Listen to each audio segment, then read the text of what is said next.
if you're going to throw plyometrics in my opinion, you're looking at long-term gains. Make sure that you own the foundational movements. Make sure you own how to do the actual motion. You own the phases. You own how to control the force you produce. If you do those things, you'll be very successful, and then have a gradual increase in volume and a gradual increase in intensity as you own each level. Don't feel rushed.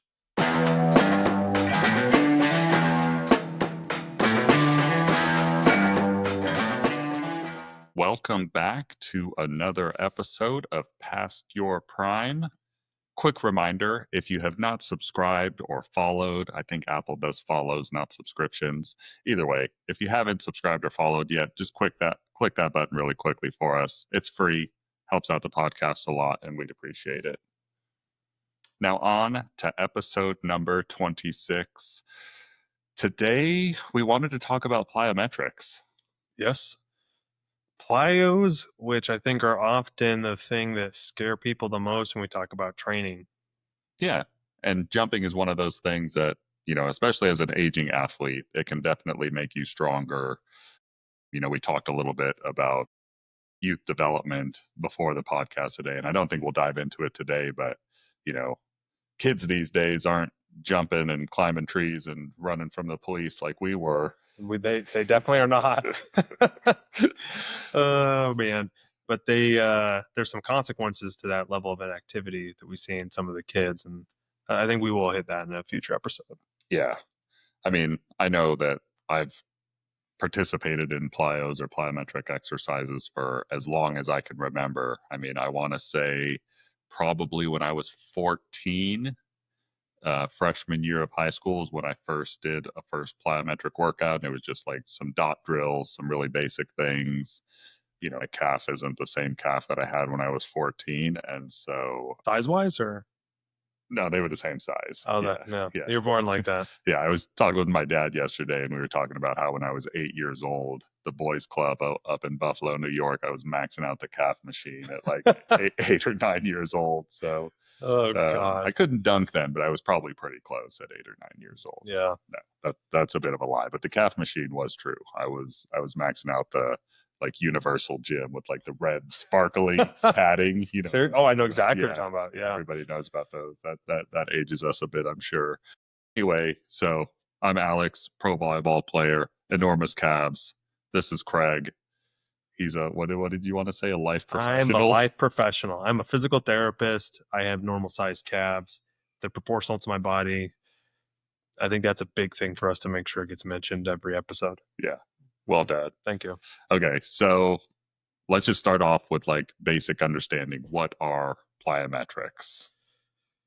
Well, plyometrics, the one that I think comes to mind for most people is going to be jumping, right? The idea is you're using jumps, but when we talk about plyometrics, we're really talking about a very specific action that happens with the body called the stretch-shortening cycle.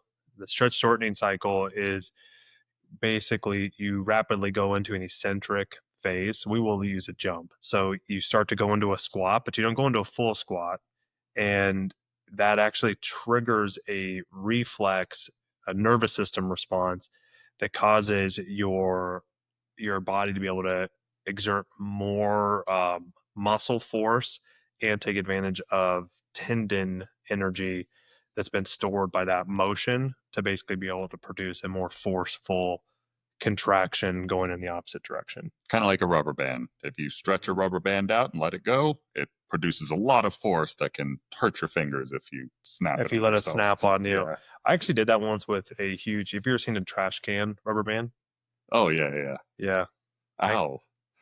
I was doing my side steps, I think a month ago, and my most recent black band exploded on me. Nice. And flew like halfway across the gym. I could have easily taken somebody out. Luckily, nobody was there, but and my newest one looks like it's getting a little tear, so I need to probably grab a new one. Yeah, super bands don't typically pop up like that, but the mini bands. The mini bands, yeah. The mini bands. The mini bands are good for, I'd say, 2 or 3 months with consistent use. Anyway, you can probably find a link to those to our website eventually, because I do think they're probably one of the most useful tools that I have in my arsenal. They're so useful as a weapon. Yeah, as a weapon. So I like to think of it though in two ways when you look at it. Is there's the mechanical component, which is really the tendon, and that's the storing the force that you're generating like a rubber band. And then the second one, so first one's mechanical. Second one is your nervous system, which is getting your body better at basically turning off some of the governors, turning off the Golgi tendon organ, and then getting your muscle spindle, which is the other aspect that helps to basically have a forceful contraction, that one that really turns on the muscle. So at a very simple level, just kind of getting down and jumping up as quick as possible Yep. is kind of how we classify a plyometric exercise, at least with regards to jumping. There's other plyometrics in terms of, I was doing a little bit of research before this, and in a throwing motion, when you put your arm back to throw, or for my example, would be hitting a volleyball, your muscles and tendons in your arm and shoulder store that energy, and then as you move it forward, releases all that energy so that you can move your arm faster. Yeah. So anytime that there's a stretch shortening cycle, you're doing a plyometric. It doesn't matter if it's upper extremity, lower extremity, any position that you're doing that, where you're taking advantage of the mechanical and the neuromuscular system. And a lot of people probably think this is more for like elite athletes. We still haven't told that story about elite athletes. Oh my God. Today's probably not the day, but it'll come soon. Oh, that sucks. But really anybody can do plyos. I mean, it's something that, from runners to just your average Joe looking to get in shape, males, females, there's no discrimination here. I think everybody can benefit from doing plyometric exercises. If you're ready. Yeah, if you're ready. So let's kind of go into a little bit more of the background in terms of how plyos actually work. I think we'll probably want to hit a little bit more on the stretch shortening cycle. We might have to call that SSC to make it easier for my illiterate mouth. And then kind of why plyos are so effective for performance. Okay. I know you had talked about kind of the mechanical portion of it, and then I guess kind of like the neurological nervous system part of it. So if you guys remember from an old episode, we talked about the eccentric phase, the isometric phase, and the concentric phase of every movement that you do. Eccentric just means that you are taking the muscle, and as it's lengthening under tension, which neuromuscularly to the nervous system is the most complicated for your body to be able to perform. When that happens, you're actually activating one of the two afferent nerves that we were talking about when we were talking about cramps that basically govern how a muscle fires. So on one of them, you have a muscle spindle. The muscle spindle to your body excites the muscle and makes the muscle fire better. And then the opposite side, you have your Golgi tendon organ, which does the opposite. When it gets activated, it actually turns the muscle down. So it makes it so that it's more inhibited, so it doesn't fire as well. When we talk about a stretch shortening cycle, your body's actually doing this for you. It's basically triggering the muscle spindle to make the muscle more excitatory, and then it's triggering the Golgi tendon organ to actually turn off the governor that makes it so the muscle can't turn on as well. So as you're going through the eccentric phase and you do it rapidly, that basically triggers a muscle spindle to go crazy and fire in the opposite direction. When you hit the isometric phase, as long as you hit it really well, that's where you basically stop and hold pattern. With a stretch shortening or with a plyometric, the idea is that you get through that phase and you transition back going up. That's like when you're fully loaded. Yeah. And ready to accelerate You're upwards or forwards or and it's quick. Yeah. It's quick. And I always think of it as an energy leak. If you see somebody who, when they go down, they either go down too far or they can't go down far enough because they can't control the isometric phase. It's just a very obvious. It's very obvious. It'll look like a really slow wobble. So if you see somebody jump and it's not a rapid transition, that means they have a weak isometric phase. Right. And then all that sets up for you to explode during the concentric phase, which is where your muscles actually do shorten. Nice. So you go from lengthen to nothing to shorten. Right. So it's more reflexive. That's kind of what gives you that like springy reactive feeling when you're doing a jump or taking off from running. I actually like how you said that. Yeah. The springy, like it's like a spring. You're literally, the rubber band analogy works really well. It's actually very complicated for your body to produce the motion. Right. And it's one of them, you have to actually train that specific nervous system reaction. You're actually training your nervous system along with you'll get mechanical changes as well, like increased tendon stiffness, some of these other things, but you are actually training your nervous system to be able to produce a more efficient jump or movement or plyometric. Yeah, there's a lot of coordination involved in it. Just from 100%. my experience, I've seen people that like look very athletic, but just can't put all of those things together to be able to perform a more effective jump, I guess Mhm. I would say, Mhm. where like, you know, in whatever they're doing, their main sport, maybe they jump really high for that or can run really fast for that. But then like you ask them to go dunk a basketball and like, I could tell you can jump high enough to do this, but when you try to do it in that specific way, it just doesn't go together and you end up getting rim blocked and falling down. Rim blocked. We call those nerds. They're Yeah. nerds. Yep. Well, I guess I'm a nerd. I can't dunk. Yeah. Um, yeah, I think the other piece of it though, yeah, the timing. Right. Yeah, pulling the timing together. Okay. So we wanted to kind of jump off in terms of kind of how to start, when to start, you know, maybe folks that it's right for, and maybe folks that it's not as right for, depending on the timing and probably some training age. If you have never done it before, I really enjoy getting people into plyometrics after they learn how to lift. Like to me, lifting, basic lifting, like being able to do, like we've talked before, the 6 functional movements, and that you own each of those 6 would be, to me, the bottom, like foundational thing. Prerequisites for getting Yeah. into plyometrics. Yeah. Yeah. I, you would not believe how often I have individuals who come in who want to get sport specific training, but they can't do a squat well and they can't load it, but they want to do stuff to get their vertical higher. That just makes no sense. It's like trying to put new wheels on a car with a crappy engine. Like it doesn't make, Yeah. it makes no sense to try to add that aspect on it because you're going to have a breakdown so fast. Well, and I also think you just need to have a comprehensive training plan. I see so many things on Instagram where it's like, if you just squat, you'll jump higher. If you just do plyometrics, you'll jump higher. And I don't think that those things live in a vacuum. You have to kind of put all of those things together to get the most effective training.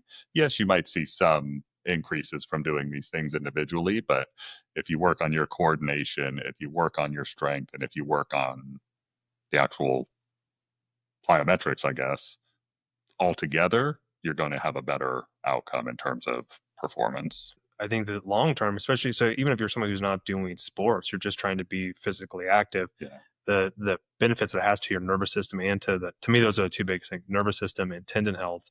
They're 100% worth doing, and then you become more coordinated. You can do more activities. But if you can't do the foundational movements, you shouldn't. I don't think you should be doing plyometrics at that point. Like you Right. should wait. The next one would be make sure that there's no injuries. So if you're totally new to it, you shouldn't have an active tendon injury where you're going to be doing the plyometric. You shouldn't have a joint injury that basically completely alters your ability for the muscle to fire.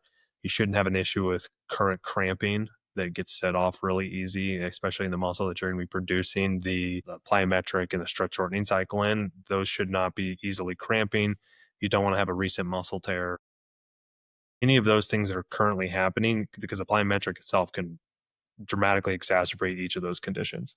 I'd also say for current athletes, this is more of an off season thing Mhm. where if you kind of have some of these prerequisites already as a part of your program, then you can do your plyometrics in the off season, because if you're playing a jumping sport, you're probably getting a couple hundred jumps a week. I mean, if you're a youth athlete, you know, you're going to practice 5 or 6 days a week. You're jumping maybe even 100 times in a practice if you're a basketball or a volleyball player, you know, even tennis, sometimes, I don't know what other sport, like running, obviously, there's some plyometric aspects to I think that what I see with individuals, older population, meaning anybody who's currently working and sports not their primary thing, your your body, if you're starting to do that activity and then you throw that on top of it, it just won't handle it well. And our opinion is the biggest thing that we think you should be doing is trying to stay physically active all the time, have long interrupted periods of being physically active. So you don't want to throw plyometrics on and make it just destroy your body. That makes no sense. So yeah, those would be like the 2 foundational ones. So you have the foundational movements, and then number 2, your body's ready to actually try this new thing. right. So if you can't do a split squat, you probably shouldn't jump into some long distance bounding or No, no. Hey, I mean, even there, right? You should have good single leg control. If it's going to be a plyometrics where it's involving a single leg, you should have good single leg control. You should have decent balance. Like that to me is a prerequisite. I was doing jump testing once on a volleyball team, and I think I had mentioned before that we had multiple people when they landed, their knees hit so hard together that we called them a clapper, yeah, right? And if you can't control your legs based off the force that you produce without even jumping, then also it'd be a bad one. So that's why like having these foundational movements under control before you add extra force that has to be controlled rapidly, you don't want to throw those on. The last one to me is just that your body has a good response to exercise. If you're having massive delayed onset muscle soreness, this can make it dramatically worse. If you go back to what we said in the last episode, a good tissue response level, if you are getting blown up that's lasting either same day to 72 hours later, you're feeling really terrible just from normal workouts, I would also not add that in. You want to be having a good response to activity before you throw it on, because it is intense for the nervous system, it's intense for the muscles, and it's intense for the tendons and bone connections. nice. And we've talked about the phases a lot, and this is definitely a later phase, phase 3, phase 4, when you're on exercise progression. Your tissue capacity can handle it. There are different varying levels of intensity to do plyos as well. So maybe some of the lower level, like little pogo jumps and things like that, might be more well tolerated if you don't have any of the underlying issues. But generally speaking, this is Yeah. a little bit more advanced. If you remember our phases, if you guys are new to this podcast, phase 1 is diagnostics for us. Phase 2 is symptom stabilization. So really from a rehab perspective. Phase 3 is where we build people's tissue capacity up relative to their exercise capacity. Also, like as we introduced in the last episode, we want to make sure that we are examining energy capacity if that's a limiter. Now, we know if you're in the rehab or if you've gone through rehab, tendons love being loaded. So phase 3 is a great time to add plyometrics in, as long as all the stuff we just said had been covered. So, for example, with this guy who's a chronic injury, Just a chronic he's injury. a chronic injury. It's totally fine to introduce plyometrics, and I actually say you want to be in adding that in as an aspect of it, because if we get him back to playing sports and his tendons, the bone connection to the tendon, the muscle, and the nervous system haven't been supplied that level of activity, he won't do well once he actually gets back to fully playing. So you want to have that loading occurring during phase 3. Phase 4, man, and I think we're going to kind of jump into some of the stuff that can happen, but you would not believe how often I have people who come in who they've been physically active, but they've stopped doing these kind of higher intensity things, and they'll come in with massive injuries that are related to simple things like, my kid decided he was going to race me. And so it's the first time that I took off and ran at a high speed in 20 years. And I think I ripped every hamstring muscle I have, yeah. right? My So hamstring, calves, hips, they're yeah, all gone. they come in like that. I think plyometrics, it doesn't have to be excessive, but plyometrics as a once a week to twice a week, low level, what your body can handle really well, they're just a beautiful addition to your workout routine. The gym that I go to has all the equipment for it, and I see so few people doing any sort of plyometric exercises. And so I think that's kind of why we wanted to talk about it today. Yeah, it's Because, incredibly intimidating. yeah, Yeah. it is. And, you don't want to miss a box jump and fail. I fail quite often, and it's always pretty funny, but I risk getting hurt in Yeah. each of those situations. I use Yeah. the soft boxes, but yeah. Use a soft box. I'm glad that like our goal on this was to make it so people will do it, and you brought that. Yeah, That's good. That's awesome. all right. But hey, that's good. Know Don't the use the risks. wooden box. Yeah. So let's just kind of talk about how to start plyos, maybe without breaking yourself. Is probably a good way to put it. You have to own the movement non-plyometric wise before. The best setup that I've heard somebody describe is by Mark Verstegen from, was it Core Performance? They now EOS, I think, has bought out what that guy's original work was. I love to think through it as on counter movement, meaning you're not doing the stretch shortening cycle. So you actually pause during the isometric phase. So you go from isometric phase and then concentric only. And then I like the idea of continuous versus non-continuous. So not doing it linked together. So you can have counter movement, non-counter movement, continuous, non-continuous. You should be able to produce the movement without actually doing the explosion easily, completely under control without any loss of stability. If you can't do a squat, for example, without your knees hitting together, you should not be doing a vertical jump on top of it. Or if you're leaning super far to one Leaning side. super far to side. If you hurt when you do a squat, like, and we're just using jumping, but this could be throwing, it could be anything. If you can't produce the motion without it hurting, adding in that stretch shortening cycle is just going to blow you up because you're going to be producing dramatically more force, dramatically more power, and it's just a recipe for getting destroyed. And that's been the biggest issue I've had currently with my kind of 2-week rest period that I'm on right now, is that I think I just overdid it with jumping specifically, whether it was jumping in my training or jumping when playing my sport. I was just, my volume went way too high for kind of a little bit too long there. And so I was doing some unnecessary jumping. It was fun. I enjoyed it, but my knee paid the price for it. But I mean, you made a smart play afterwards, and yeah, have gotten to a better place since then. Not perfect, but I think I'm ready to start loading again, etc. So number one, you own the movement. Then number two, you own every phase of the movement. We had been talking about this specifically before we started recording today. If you can't own the eccentric phase, so meaning if you have to drop because you can't slowly control it, you don't own the eccentric phase. Yeah. And then the second big one is owning the isometric phase. We both love isometric exercises. I think this guy has become one of your go-tos now. Yeah, absolutely. And if you don't own the isometric phase, you can't transition. And the best plyometrics, the best jumpers, they own and rapidly transition from eccentric phase to concentric phase. That's the isometric phase. And if you don't control that well, then you really need to spend time holding the bottom position that you're going to be doing the isometric. And I think a lot of people don't realize that with a throw, your arm gets to the very back, stops for a microsecond or whatever length of time, and then produces a ton of force. And that's that isometric phase, is that short stop.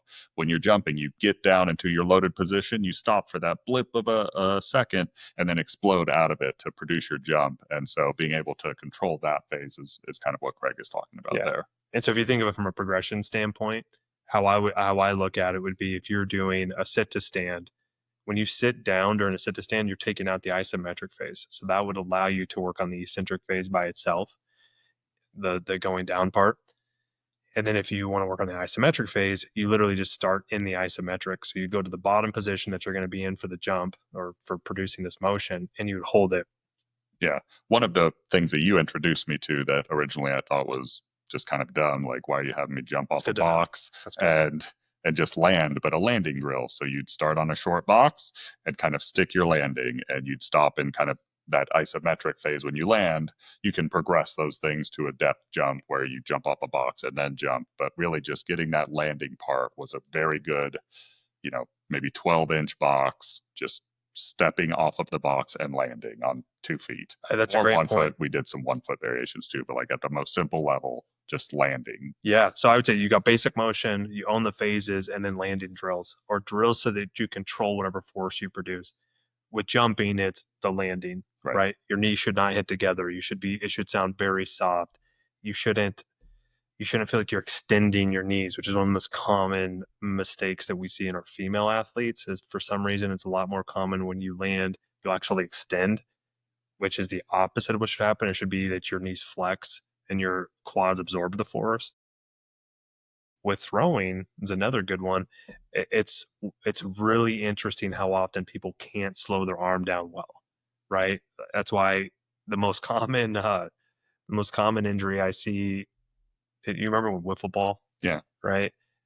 The amount of people who I saw hurt their shoulder with wiffle ball because the ball is so light, and when you're throwing it and you're rapidly decelerating it, you don't decelerate well, and they hurt their arm. Yeah. Right. That's why baseball versus football, you have a lot of injuries around deceleration. They don't control the force that they produced in baseball. You don't see that in football because the ball is bigger. So your arm's not going to be moving as fast. So you don't have as much deceleration to control. But you have to be able to control the force that you produce. That's why it's number 3, like a drill to control force. So Yeah, it's common, but you often want to jump to the one that looks the coolest. You don't want to jump to the one that's, hey, I'm just learning how to jump without my legs looking ridiculous. And for the throwing, I tore my labrum in my shoulder. You helped me rehab that, and it was like, you're just gonna catch this ball coming over your shoulder a bunch of times. I was like, this is just stupid. And then like I understand the science of it now, but Yeah. at the time it was like, this isn't helping me hit a volleyball anytime sooner. This is just me catching a ball over my Yeah. shoulder. Well, and if you think about why your shoulder hurts, it's his shoulder is because he produces so much power that it takes a little bit of time for him to get that neuromuscular, neuromotor control. But that's him hitting the ball. That's a plyometric, Yeah. right? And anyway, No, that's a um, great point, though. and then kind of the next progression after you do some landing would be probably like pogo jumps, because once again, that's a lower intensity. That's just kind of, I don't know how best to explain them, but you know, kind of like toe jumps or ankle jumps where you're just kind of very low level. You can make them more intense, but once again, we're talking on the simple side here. As long as you can tolerate it, I think so. What he had said before, landing would be like a depth jump, and then another version of it that I really like to introduce with around the same time as like doing like a pogo jump or a skip would be box jumps. There's a bit of coordination around it, but what that does is it takes out the force absorption piece. That's also really nice. So it gets people comfortable producing force and then landing with less difficulty. But I think all of those are like really good starting points where you get coordinated, like you're developing coordination around the things that could really blow you up. But I mean, how often I know that you do split squat jumps and variations where there's a lot of different control or counter movement where you land and then rebound jumps. Those are all complicated to your body. And if you don't own like the basics, you're just going to hurt yourself, which makes no sense Right. whatsoever. And also, you know, if you are playing a sport or have a specific goal in mind, you can tailor these things more specifically towards what you're wanting to do. There's medicine ball variations that Hmm. are plyometric exercises. We use a ton of those here. Yeah. One example that I have most recently is when I broke my wrist. I was in the gym. I wanted to still work on my jump. I didn't kind of realize the kind of adverse effects that it would have, but I was doing a ton of box jumps and progressed my box jumps by quite a bit. But they were just a standing box jump. So just standing, jumping up on a 30, 40. I think I got close to 50 again before starting with other jumps. But when I came back to volleyball, I tried to take a full approach jump. So like the jump that you would take when going to dunk a basketball or obviously to hit a volleyball where you're taking 3 or 4 steps in front of you before that jump. And like my body just didn't remember how to do it. And I was producing so little force. But when I went to block and just was straight going into a deep squat and jumping as high as I could, I was getting super, super high. And so you know, I had to kind of shift back and work towards, you know, once I had my cast off and whatnot, being able to do approach jumps onto the box and approach jumps jumping over this tire at the gym. And I found that like it's now back all together and I'm able to produce the most force for my sport specific movement. You bring up which is a great point, is that there's specificity to the plyometrics that you're going to use. But if you skip the foundational stuff before, you're not going to be able to maximize what you get out of those specific activities. So if he would have skipped doing those basics and just worked on his approach and done stuff that was sports specific for volleyball, he'd leave so much on the training table Yeah. because you wouldn't have the foundational things that actually can translate very well to the specific sport that you're doing. Like stuff you're doing in the gym does not need to be what you're also doing on the court or these other things. It's like you're almost trying to fix and cover holes that you're not going to get when you're playing your sport that could still make your body feel really good and perform at a higher level. And I wasn't playing my sport for those 8 or 9 months. I was just doing leg exercises and plyometric exercises for those 8 or 9 months. So I didn't have as much risk of hurting myself. Now, fast forward to today, I kind of reintegrated after a month or two of playing volleyball and not doing as many plyometrics. I reintegrated some really max effort, high intensity plyometrics and blew my knees up. So there can be adverse Mm-hmm. effects from doing too much too soon or too Yeah. often or whatever that looks like. So Well, it's then, really like a prescription, I think is what I wanted to get at. Is like yeah. you've got to be very mindful about how you add these things into your program as to not ruin everything else. And then from a general standpoint, you go, I like to get to where there's a volume that I want to shoot for with it. So if it's once to twice a week, some number, some like jump count or plyometric count, and then ratchet up intensity. But I don't like to maximize intensity when you're first starting. It's more just get it to where your body has a good response. So you may be doing intensity of 50 to 70%. And then as you get more and more comfortable, we'll start to do max jumps. But I like to get volume first because it's so novel to some people's bodies. So, I mean, like sprinting would be a version of a plyometric. You could have max out jumps, you could have throws, you could have the med ball slams, you could have all these. There's just so many different versions of it. Those are all plyometrics as long as you're using a stretch shortening cycle within the routine. Any of those things, you want to own the foundational movements. You want to make sure that you own the eccentric, isometric, and concentric phase of each of them. You want to make sure that you own the absorption because that's where most injuries are going to have.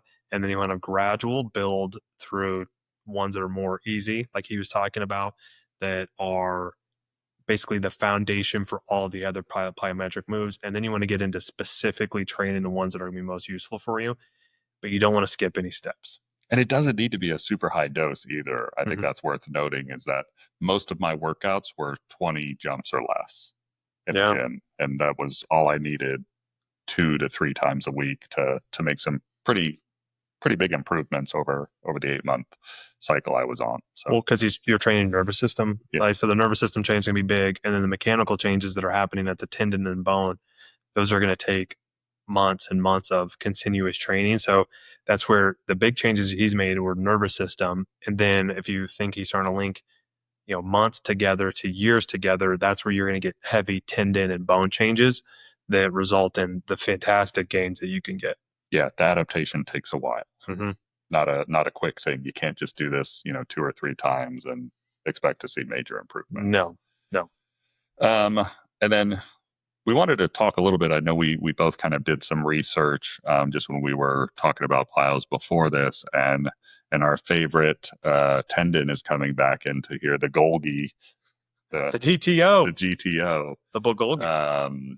and kind of relating this back to maybe some of my cramping or cramping in general for other people's, but it's kind of, why high level athletes still cramp. And we found some interesting things with regards to kind of plyometrics, jumping in general, and cramping issues. Cramping.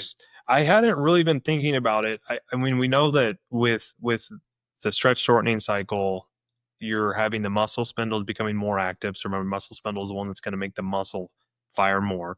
So, and the Golgi tendon is going to be the one that inhibits the muscle. So if we think of muscle cramping, the way I would suggest we think of it is it's a threshold, and every muscle has a threshold for it to fire. The Golgi tendon organ is going to make it so the threshold's higher and harder to fire. And the muscle spindle is going to make it so it's lower and easier to fire. And I really haven't been thinking about it in the way that Alex was just talking about it, is that if you are going to be practicing plyometrics, what's interesting is that you will absolutely be lowering the threshold for your muscle to fire because you are turning off your Golgi tendon organ response. And that means that if you're somebody who's starting to push their jumping, push their plyometrics, you're training your nervous system to have a more full contraction. You're also flirting with making it easier to cramp. Yeah. And that was just kind of an interesting. It's so interesting. Yeah.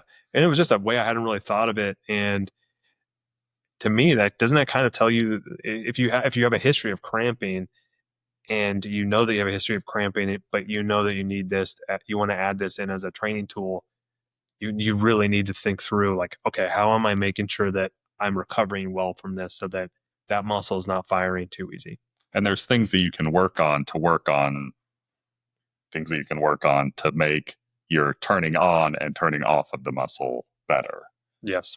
So that would be, we reference isometrics, and I think we'll do a future episode on isometrics because that's become a big staple in my training program. But then, the nerve flossing that we've talked about before, that's been super helpful. I think we saw that like low level cardio, which once again, I've integrated. I've stepped away from it for a couple of weeks, but doing some light biking, light jogging, light rowing, all of those can also help this. Reciprocal inhibition. Yeah. Opposite, like firing the opposite muscle that you may be cramping in. Yeah. And I was doing that for my hamstring where I had to lay down turn my glute on, but turn my hamstring off. And so that's actually, that's the opposite. that's synergistic. That's synergistic. Reciprocal would be the opposite. Yeah, Right. you got it. So don't stretch it, but you just kind of need to reset your system so that your body works the way that it's meant to.